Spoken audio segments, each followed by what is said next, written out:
El aire en el palacio de los Guzmanes en Ávila pesaba más que las sombras que se alargaban con el crepúsculo invernal. Doña Elvira de Silva y Mendoza, viuda reciente de don Rodrigo, sentía ese peso en el alma, un lastre frío que se sumaba al luto que teñía sus ropas y su corazón. Contemplaba desde el ventanal la muralla imponente de la ciudad, símbolo de una protección que ahora le parecía ilusoria.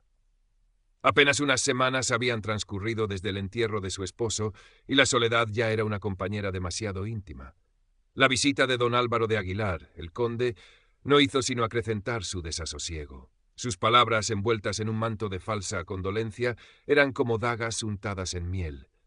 Doña Elvira, mi más sentido pésame. La pérdida de don Rodrigo es una tragedia para Castilla entera. Su voz untuosa reptaba por la estancia. Sabed que contáis con mi protección. Una dama de vuestra alcurnia y bienes no debe afrontar sola estos tiempos inciertos. Elvira mantuvo la compostura, su rostro pálido una máscara de nobleza herida.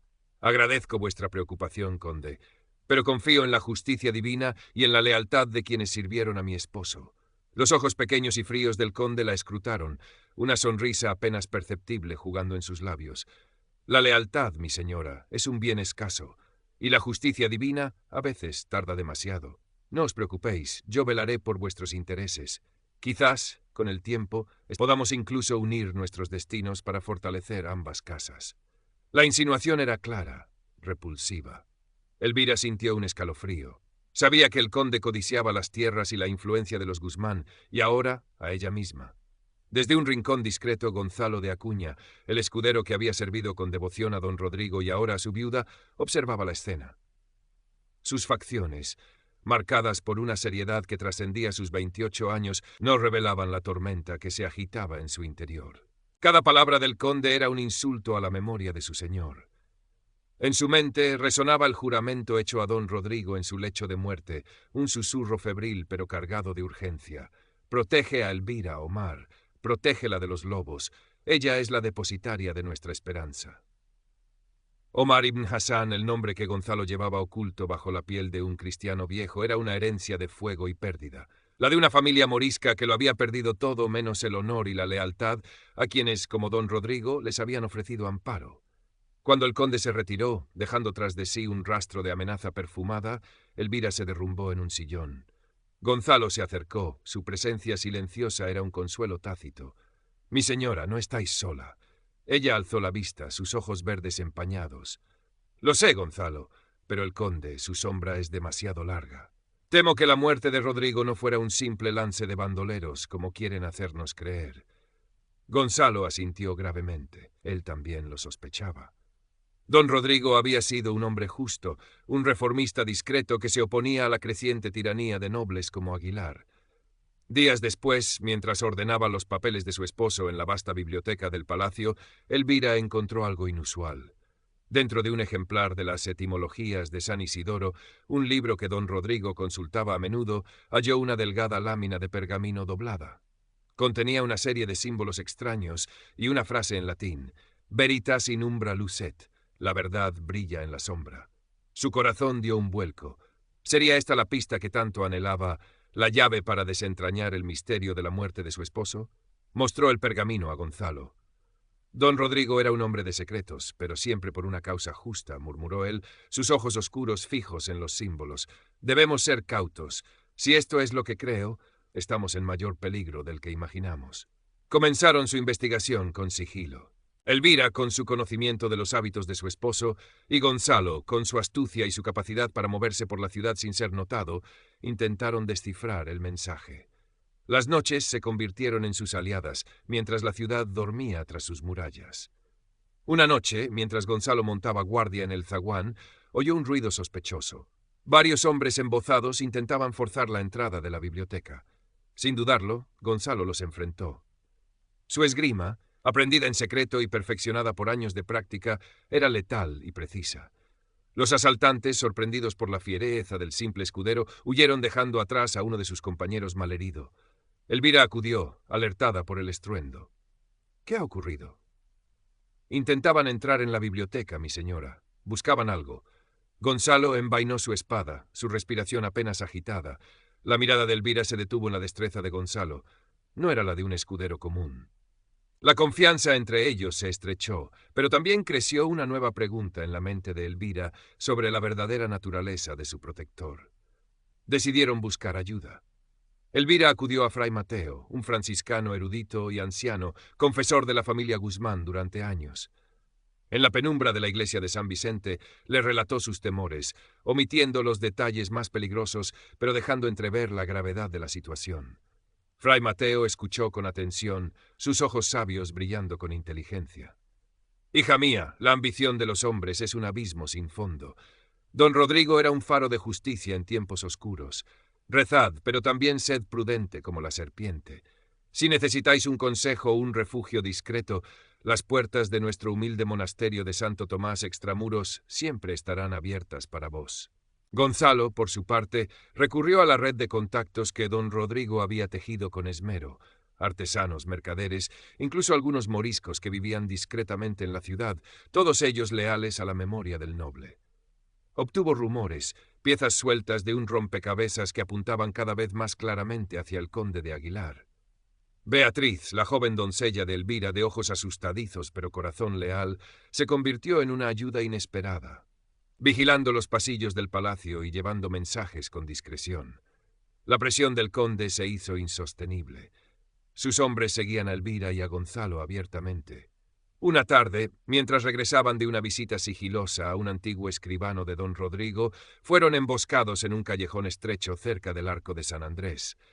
Gonzalo luchó con la furia de un león, protegiendo a Elvira con su cuerpo. Lograron escapar y, siguiendo el consejo de Fray Mateo, buscaron refugio en el monasterio de Santo Tomás, un remanso de paz y piedra dorada a las afueras de la muralla. Mientras descansaban en una celda austera, Elvira notó un pequeño objeto que había caído del jubón de Gonzalo durante la refriega. Un ruiseñor de madera, tallado con una delicadeza exquisita, de un estilo que le resultó extrañamente familiar, evocador de las historias que su aya morisca le contaba de niña. «Es hermoso, Gonzalo. ¿De dónde procede?» Gonzalo recogió el pajarillo, sus dedos rozando la madera pulida.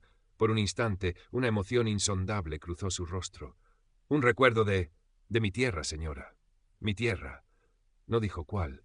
Elvira sintió un escalofrío. La palabra allá susurrada por él en sueños febriles tras una leve herida anterior, el ruiseñor, las piezas comenzaban a encajar peligrosamente. El conde, enfurecido por su fracaso, decidió actuar de forma más drástica. Una noche, mientras Elvira rezaba en la capilla del monasterio, un sicario enviado por Aguilar intentó asesinarla. Gonzalo, que nunca se alejaba demasiado, intervino a tiempo. La lucha fue breve pero brutal. El sicario cayó, pero Gonzalo recibió una profunda cuchillada en el brazo. Elvira, con manos temblorosas, rasgó su propio velo para vendar la herida de Gonzalo. La sangre manaba, tiñendo la tela y sus dedos. La proximidad, la urgencia del momento, derribaron muchas barreras. «Me has salvado la vida, otra vez», susurró ella, su voz rota.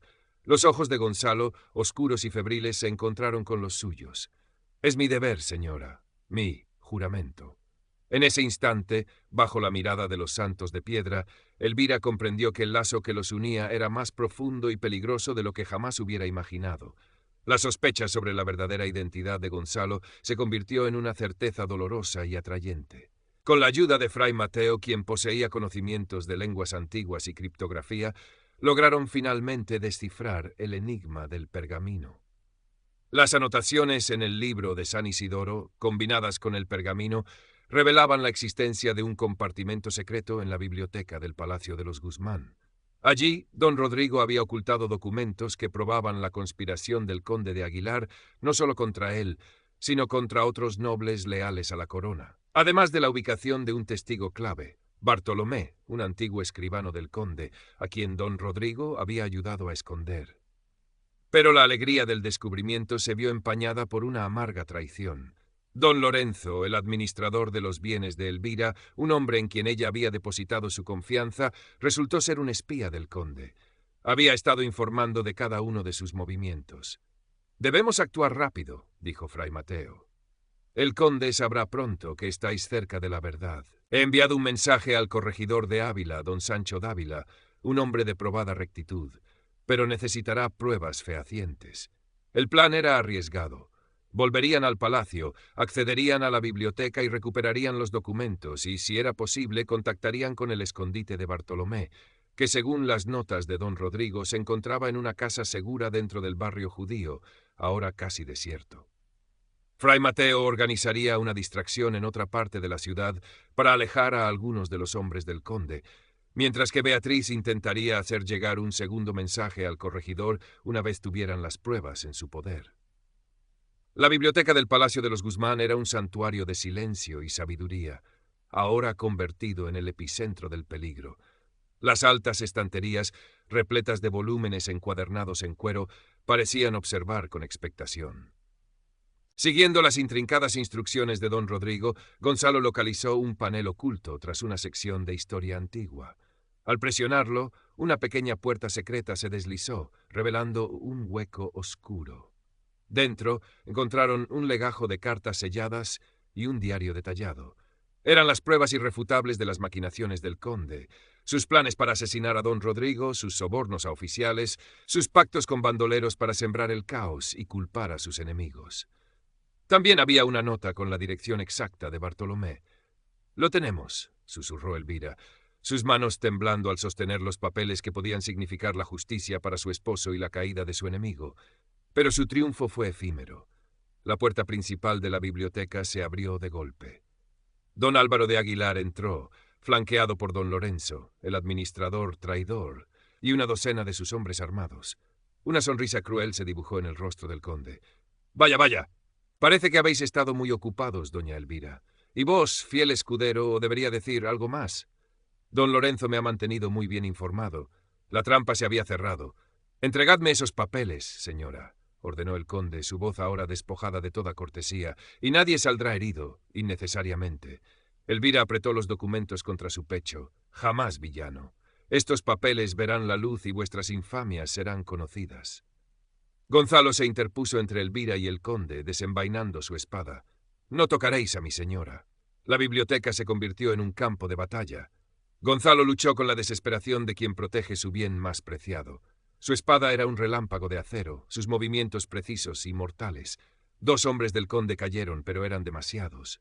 Elvira, arrinconada, observaba con el corazón encogido. En un momento crítico, cuando un espadachín estaba a punto de alcanzar a Gonzalo por la espalda, este se giró con una agilidad sobrenatural y en un movimiento instintivo gritó una orden gutural en árabe a un enemigo imaginario, una palabra de combate que brotó de lo más profundo de su ser.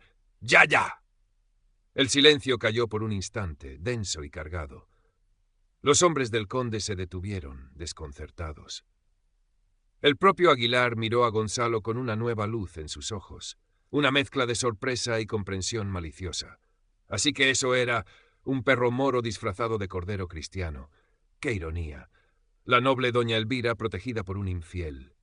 La revelación, aunque parcial, colgaba en el aire como una sentencia. Gonzalo sabía que su identidad estaba más expuesta que nunca, pero no había tiempo para el temor. La lucha se reanudó con mayor ferocidad.